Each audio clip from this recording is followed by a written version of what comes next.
Okay, interviewer, whenever you're ready. Okay. I am a 26-year-old male. I am the interviewee. And I guess that's it for the introduction. Could you tell me what you used to take? It all started with just a simple tobacco use. And then from tobacco use, it went to marijuana. Then after marijuana, it was to pills. And then from pills, it went to almost everything except for heroin and needles. That's one thing I told myself I wasn't going to do, but everything else was a yes. And I never said no. It was always yes, as long as I wasn't sticking a needle in my body or that was pretty much, if I wasn't sticking, as long as I didn't stick a needle in my body, I wasn't going to do it. And it was pretty much a yes to everything else. Okay. When did you first started taking a substance? I can say I was a late bloomer, but it really started at around 16, 17 years old, when it was just like, leaving high school or ditching school, smoke a cigarette, and then started smoking weed. And then from the weed, like I said, it went to the pills. And then I ended up finding my way towards cocaine, which was what really, put me in the dark place. Okay. So then, your preferred drug of choice, which one would it be? At the time of my addiction, it would definitely be cocaine. Okay. What made it your preferred drug? After I would say the rush, because I was always I considered myself a hippie, so I was just I never thought I can get addicted to something like that, because I was just so happy and so joyful and so outgoing, because I just knew I just like to smoke weed and have a good time, but I just was looking for something extra. And when I found out the pills didn't do it, I found cocaine, and once I did that, it was just all downhill from there. Okay. Now, you mentioned that you used to take other substances, other drugs at the same time. What effects did you feel when you took two or more at the same time? Just a rush, something different. I felt when I would mix them, it was just a different high. It was something different every time I would mix something else. It's like being a scientist in a lab. You don't know what you're gonna get until you mix them together. So it can be anything from psychedelics and cocaine, or weed and cocaine, alcohol and cocaine, or pills and cocaine. Okay. And during your recovery process, were there any spiritual beliefs that helped you? Yes. Growing up as a child, my family was very Catholic, and so I didn't really believe. I didn't know what to believe once I became old enough to realize and to have my own beliefs. So I was kind of stuck. I didn't know whether to believe in God or to believe in myself, or if there was anything else to believe in. But I just knew if I thought about something or somebody that was taking care of me that I couldn't see, I felt like they were helping me, which sounds crazy, but that's just that's how I see it. If I was always begging and or crying for help, but I just didn't know to who. Okay.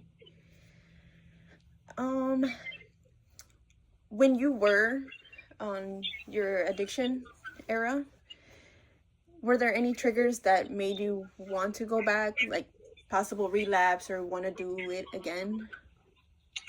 Yes.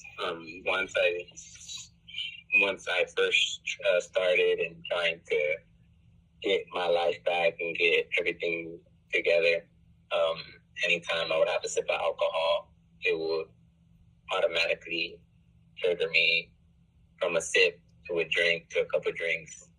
I wasn't just telling myself in my mind, I was like fighting, fighting myself in my head and my body, like to not do this because that's all I wanted to do. As soon as I would take a sip of alcohol, it was just like, I need it. And it took a lot of strength or, a lot of good people around me to be like, that's not what you need. That's not who you are anymore. So that's when I realized I needed to cut cocaine, not to cut alcohol out of my life at the same time. Okay. When did you first start to notice you had a substance abuse problem? Honestly, when it was affecting the relationships I was in, my financial situations, and my family, the people around me, they kept asking me if I was okay, if I was healthy, and I was having anger issues, and I couldn't go a day I couldn't go a day without it because I would turn into a different person. Okay. Was there anything in life that made it difficult for you that possibly made you go that route? Coming from a family of alcoholics and people that use marijuana and cocaine, it was something normal to them. So even though they tried not to push it on us growing up, it was just like, I never want to be like them. I never want to do that. But after saying that so much in my head and telling myself that, I became exactly who I didn't want to be, which was my father, an alcoholic, addicted to weed, and my mother, another alcoholic, addicted to cocaine. Okay. During your healing or your recovery process, were there any preferred coping mechanisms? Yes, there was. At first, it just started with keeping myself busy, getting to know more people, being around people that just didn't need that in their life, that just people were just naturally happy with where they were and what they did in their life. And that was, before I found like the gym, physical therapy, which was the gym, walking, meditating, even reading a book. Because, like I said before, it was just anytime I was by myself or had the time to do any type of substance, I jumped. I just didn't try to take advantage. I did everything to take advantage of the situation. So I had to constantly keep myself busy. Alrighty.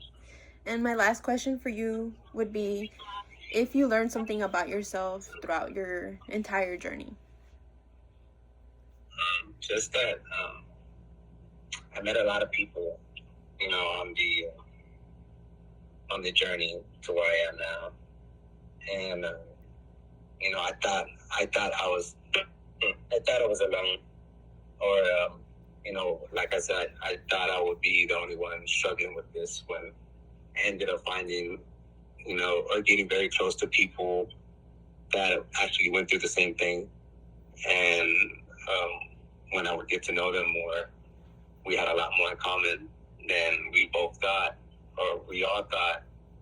And I just learned that if they can do it, I can do it.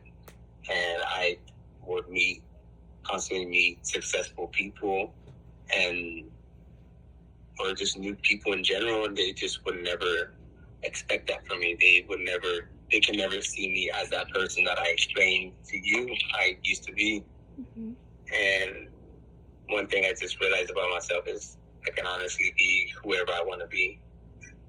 And I've been able to become somebody I never thought I could be. With my, like, spiritually, physically, mentally, financially. I never thought I'd be in the position I am today.